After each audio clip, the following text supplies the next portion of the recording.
ఓయ్ దోస్తులు, welcome to empty mix. ఈరోజు చూడండి, మా బామ్మ చేసిన పచ్చడి నా కోసం, అలాగే ఒక మంచి మాట కూడా మీకోసం. అదేంటో తెలుసా?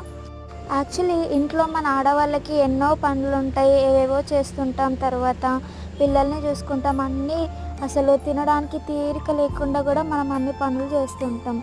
అయినా కానీ ఈ రోజుల్లో ఎలా ఉన్నారంటే, మీ భార్య ఏం చేస్తుందంటే, ఏం చేయదండి, ఇంట్లోనే ఖాళీగా ఉంటుంది అని అంటారు. అదే పిల్లల్ని కూడా మీ మమ్మీ ఏం చేస్తుంది నాన్న అని అడిగితే, ఏం చేయదు, ఇంట్లోనే ఖాళీగా ఉంటుంది అంటారు.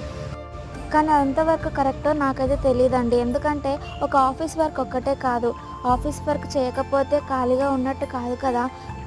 ఇంట్లో ఎన్నో పనులు అన్నీ, ఒక ఇల్లు కరెక్ట్గా ఉండాలంటే దానికి మూలం ఒక ఆడదే. కాబట్టి మీరు ఎప్పుడు అలా అనకూడదు. అంతే కదా? నేను చెప్పింది కరెక్టేనా? కరెక్ట్ అయితే